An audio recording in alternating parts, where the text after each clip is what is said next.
ये उस वक्त की बात है जब मैं 6वीं क्लास में पढ़ती थी। भला इतनी उम्र में बच्चों को किस बात का होश होता है। जब मेरे भाई बहन सो जाते थे तो रात को अंकल मुझे उठाकर अपने साथ अपनी चारपाई पर ले जाते थे। मुझे ये बात समझ नहीं आती थी कि वो ऐसा क्यों करते हैं। मैं उस वक्त गहरी नींद में डूबी हुई होती थी।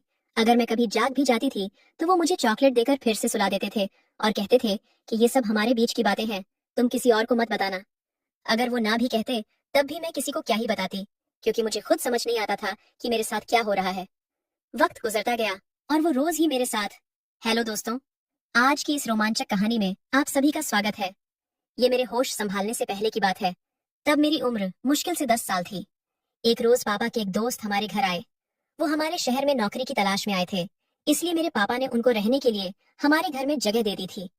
हमारे घर में सिर्फ 2 कमरे थे। एक कमरा वो था जिसमें मम्मी पापा सोते थे और दूसरे कमरे में मैं और मेरे भाई बहन सोते थे।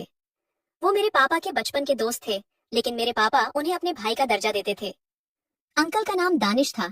जब मेरी अम्मी ने पापा से दानिश अंकल के बारे में पूछा तो पापा ने बताया कि यह मेरे बचपन के दिनों का दोस्त है। इन दिनों ये बड़ी मुश्किल से गुजर रहा है। इसके पास कोई नौकरी भी नहीं है। ये हमारे शहर में नौकरी की तलाश के लिए ही आया है। हमारी दोस्ती भाइयों जैसी है। जब इसने अपनी मुश्किलों के बारे में बताया तो मैं इसे इनकार नहीं कर पाया। अम्मी ने कहा, ये तो आपने अच्छा किया, लेकिन ये सोएंगे कहाँ? हमारे पास तो इतनी जगह भी नहीं है। पापा ने कहा, ये भी बच्चों वाले कमरे में ही सो जाएगा। अभी सर्दियां चल रही हैं, वरना मैं उसके सोने का इंतजाम छत पर ही कर देता। ये बात सुनकर अम्मी खामोश हो गई, क्योंकि वो पापा से ज्यादा बहस नहीं करना चाहती थी। दानिश अंकल की एक बात मुझे बहुत अच्छी लगती थी। वो जब भी काम पर जाते थे तो कभी खाली हाथ वापस नहीं लौटते थे। वो हमेशा हम बच्चों के लिए कुछ ना कुछ खाने के लिए जरूर लाते थे। कभी चॉकलेट, कभी बिस्किट, तो कभी फल फ्रूट। हम सब बच्चे उनको प्यार से दानिश अंकल ही बुलाते थे, क्योंकि पापा कहते थे ये मुझे अपने सगे भाइयों से भी ज्यादा प्यारा है। मुसीबत के दिनों में दानिश अंकल ने पापा का बहुत साथ दिया था। मेरे पापा की सैलरी बहुत कम थी। हमारे घर का गुजारा भी मुश्किल से हो पाता था। लेकिन जब से दानिश अंकल हमारे घर आए थे, तब से हमारे हालात कुछ सुधर गए थे। वो घर का राशन भी ले आते थे और हमारी जरूरतों का सामान भी लाते रहते थे। वो अम्मी से कहते थे कि अगर मैं इस घर में रहता हूँ तो इतना हक तो मेरा भी बनता है कि यहाँ के लोगों की जरूरतें पूरी कर सकूं। अगर आप मुझे इन बच्चों का सगा चाचा समझ लें तो इससे ज्यादा खुशी की बात मेरे लिए और क्या हो सकती है। दानिश अंकल की ये बातें सुनकर मेरी अम्मी भी उन्हें बहुत पसंद करने लगी थीं। दानिश अंकल वाकई एक अच्छे और नेक दिल इंसान थे। हमने उनको रहने के लिए जगह दी थी तो वो भी हमारे एहसानों का पूरा बदला चुकाने की कोशिश करते थे। दरअसल दानिश अंकल का अपने बड़े भाई से झगड़ा हो गया था और इसीलिए वो अपना सारा सामान लेकर शहर चले आए थे। यहाँ आकर उन्होंने पापा को अपनी सारी समस्या बताई और पापा ने भी उन्हें रहने के लिए जगह दे दी। दानिश अंकल अपनी कमाई का आधा हिस्सा हमारे ऊपर खर्च कर देते थे। अब हमारी अच्छी तरह से गुजर होने लगी थी। मेरे पापा को भी पैसे की कोई समस्या नहीं होती थी। हम 4 भाई बहन थे और मैं सबसे बड़ी थी। मेरी उम्र ही कुछ ऐसी थी जिस उम्र में बच्चों को बहुत सारे ख्याल आते हैं। ख्याल अच्छे भी होते हैं और बुरे भी होते हैं। मुझे दानिश अंकल बहुत अच्छे लगने लगे थे। वो मुझे पानी लाने को कहते या फिर कोई और काम के लिए कहते थे तो मैं दौड़ दौड़ कर उनका काम कर दिया करती थी। बच्चे खाने पीने के शौकीन तो होते ही हैं, और दानिश अंकल रोज ही हमारे लिए कुछ ना कुछ खाने पीने के लिए लाया करते थे। अम्मी भी इन सब बातों पर एतराज नहीं करती थी, क्योंकि वो भी दानिश अंकल को इस घर का एक हिस्सा समझने लगी थी। हमारे घर में सिर्फ 2 कमरे थे। एक कमरे में मेरे अम्मी पापा सो जाते थे और दूसरे कमरे में हम सारे भाई बहन जमीन पर सो जाते थे। हमारे कमरे में एक चारपाई भी पड़ी रहती थी, पर अब उस चारपाई पर दानिश अंकल सोते थे। इन दिनों में कुछ ऐसा हो गया था कि मुझे उस इंसान को चाचा कहने में भी शर्म आती थी। मैंने अपनी जिंदगी में एक सबक हासिल किया था, और यह इस दुनिया की हकीकत है। यहाँ अपने तो गैर बन जाते हैं, लेकिन कोई गैर कभी अपना नहीं बन सकता। सारे बच्चे दिन भर खेल कूद कर रात में जमीन पर बिस्तर लगाकर गहरी नींद में सो जाते थे, और मैं तो स्कूल जाने के अलावा अम्मी के साथ घर का काम भी किया करती थी। लिहाजा मैं तो और भी ज्यादा थक जाती थी। हम सबको रात में ऐसी गहरी नींद आती थी कि किसी बात का होश ही नहीं रहता था। और भला 6वीं क्लास की बच्ची को किस बात का होश रहता। रात में जब मेरे सारे भाई बहन गहरी नींद में सो जाते थे तो दानिश अंकल मुझे उठाकर अपने साथ चारपाई पर लिटा लेते थे।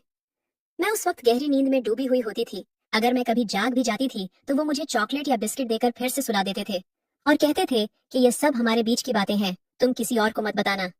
अगर वो ना भी कहते तब भी मैं किसी को क्या ही बताती, क्योंकि मुझे खुद समझ नहीं आता था कि मेरे साथ क्या हो रहा है। धीरे धीरे वक्त गुजरता गया। वक्त के साथ साथ दानिश अंकल की हरकतें और भी अजीब होती जा रही थीं। बस फर्क इतना था कि अब उन हरकतों में वाहियात बातें भी शामिल हो गई थीं। हम बच्चों वाले कमरे में थोड़ी सी जमीन खाली पड़ी थी।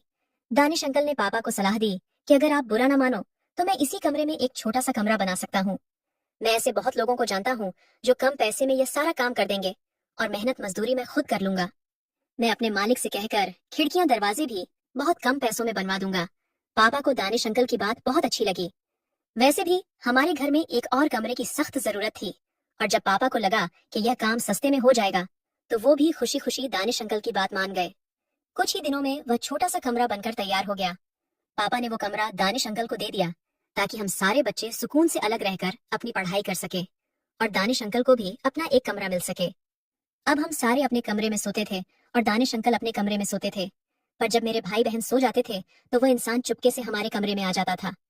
मैं जैसे जैसे बड़ी होती जा रही थी मुझे सब समझ आने लगा था। मैं उनसे कहती थी, अंकल आप इतनी रात को हमारे कमरे में मत आया करो वरना मैं पापा को बता दूंगी। इस बात पर दानिश अंकल कहते थे, क्या तेरा पापा तेरी बात पर भरोसा करेगा? शायद नहीं, वो मेरी बात पर भरोसा करेगा क्योंकि मैं उसे अपनी आधी सैलरी देता हूँ। मैं कह दूंगा कि तुम खुद ही मेरे पास आती हो क्योंकि तुम्हें मुझसे अपनी फरमाइशें करनी होती हैं और जब मैं तुम्हारी फरमाइशें पूरी नहीं कर पाता हूँ तो तुम गुस्से में मेरी शिकायत करने आ जाती हो। उनकी ये बात सुनकर मैं बहुत डर जाया करती थी। उन्होंने मुझे बचपन से ही बहुत डरा के रखा था और मैं अपनी अम्मी पापा से भी कुछ नहीं कह पाती थी क्योंकि मुझे पता था कि वो दोनों दानिश अंकल पर ज्यादा भरोसा करेंगे। मैं सब कुछ सहती जा रही थी और वो इंसान अपनी गलत हरकतों से बाज नहीं आ रहा था। दूसरी तरफ मेरे पापा दानिश अंकल के लिए फिक्रमंद होते थे कि कब तक दानिश कुंवारा रहेगा, अब हमें इसकी शादी करवा देनी चाहिए ताकि इसका भी घर बस जाए। पापा के कहने पर अम्मी ने दानिश अंकल के लिए लड़की देखना शुरू कर दिया था।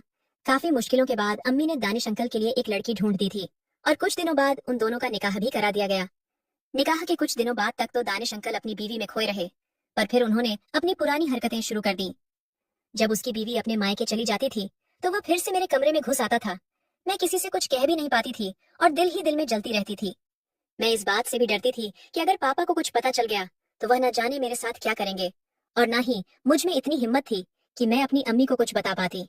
दानिश अंकल अक्सर मुझे धमकियां देकर चुप कराते रहते थे। मैं पूरी तरह से उनके दबाव में आ जाती थी। एक दिन दानिश अंकल ने मेरे पापा से कहा, मैं अलग से एक दुकान करना चाहता हूँ ताकि कुछ पैसे इकट्ठा कर सकूं और अपना घर ले सकूं। कुछ दिनों बाद दानिश अंकल ने पापा की मदद से एक दुकान खोल ली। कुछ ही महीनों में दुकान का सारा माल खत्म करके उसने एक नया घर ले लिया और अपने नए घर में शिफ्ट हो गया। वो तो चला गया था लेकिन अपने साथ मेरी इज्जत भी ले गया था। मैं दिन भर इस बारे में सोचती रहती थी कि किस तरह उसने मेरी जिंदगी बर्बाद करके रख दी। मेरी हालत इतनी खराब हो गई थी कि अब मेरी सहेलियां भी मेरा मजाक उड़ाने लगी थीं। उनको लगता था कि मैं किसी के प्यार में पड़ गई हूँ और दिन भर उसी के ख्यालों में खोई रहती हूँ। लेकिन उनको क्या पता था कि एक दरिंदा मेरी जिंदगी को तार तार कर गया है। वो शख्स तो अब मेरी जिंदगी से जा चुका था पर मैं इन यादों का क्या करती जो अब मेरे दिल और दिमाग में बस चुकी थी। मेरा सुनहरा बचपन एक काली परछाई बनकर रह गया था। मेरी सुनहरी उम्र मैली होकर निकल चुकी थी। मैं बस यही सोचती थी कि मैं कैसे इस गंदे इंसान को मौत के घाट उतार दूं। हालांकि ये काम मेरे बस का नहीं था लेकिन मैं यही दुआ करती थी कि कब इस इंसान को मौत आएगी और मेरे दिल को सुकून आएगा। या तो इसका एक्सीडेंट हो जाए या फिर ये कहीं डूब के मर जाए। जब वो हमारे घर से चला गया तो मेरे दिल को थोड़ा सा सुकून आया। मैं अपने कजिन रेहान को बहुत पसंद करती थी पर मैं यह भी जानती थी कि मैं उसके काबिल नहीं हूँ। एक अरसे तक मैं उसके प्यार के लिए तरसती रही लेकिन मेरी बदनसीबी देखिए, जब वो खुद मेरा हो जाने के लिए तैयार हो गया तो मैंने उसे इनकार कर दिया।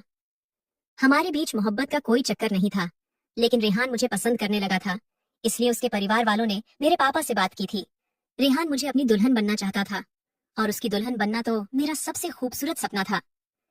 एक दिन रेहान ने मुझसे बात की और निकाह के लिए मेरी रजामंदी के बारे में पूछा। वो बोला, अगर तुम मुझे पसंद करती हो तो इस निकाह के लिए हाँ करना, नहीं तो कोई जबरदस्ती नहीं है। लेकिन एक बात मुझे सच सच बताना क्योंकि मैं झूठ बर्दाश्त नहीं कर पाता हूँ। अगर तुम्हारा पास्ट में किसी से संबंध रहा हो तो मुझे सच बता देना। रेहान की यह बात सुनकर मेरे सारे सपने चकनाचूर हो गए थे क्योंकि मैं अपनी जिंदगी की बेशकीमती चीज खो चुकी थी पर मैं उसको सच भी नहीं बता सकती थी। इसलिए मुझे अपने दिल पर पत्थर रखकर यही कहना पड़ा कि रेहान, तुम एक अच्छे इंसान हो पर मेरा ख्याल छोड़ दो। मैंने कभी तुम्हें निकाह के नजरिए से नहीं देखा। मैं तुमसे निकाह नहीं करना चाहती क्योंकि मुझे किसी और से प्यार है और यही मेरी सच्चाई है। मेरी बात सुनकर रेहान बहुत मायूस हो गया था मगर मैं उसको नहीं बता सकती थी कि बचपन में मेरे साथ किस तरह का जुल्म हुआ है। मैंने रेहान के अलावा आज तक कभी किसी से प्यार नहीं किया था पर यह सच्चाई मैं रेहान को नहीं बता सकती थी। आपको मेरी इस कहानी से यही सीख मिलेगी कि कभी किसी पराये मर्द को अपने घर में न लाएं क्योंकि बाहर का कोई भी मर्द आपकी बहन बेटियों को गलत नजर से ही देखेगा। आज के जमाने में हम किसी पर भी इतना भरोसा नहीं कर सकते, इसलिए आप सभी से गुजारिश है कि अपनी फैमिली का अच्छे से ख्याल रखें। कमेंट करके जरूर बताइएगा कि आपको ये कहानी कैसी लगी। अगर आपको ये कहानी पसंद आई हो तो इसे लाइक करें और अपने दोस्तों के साथ भी शेयर करें।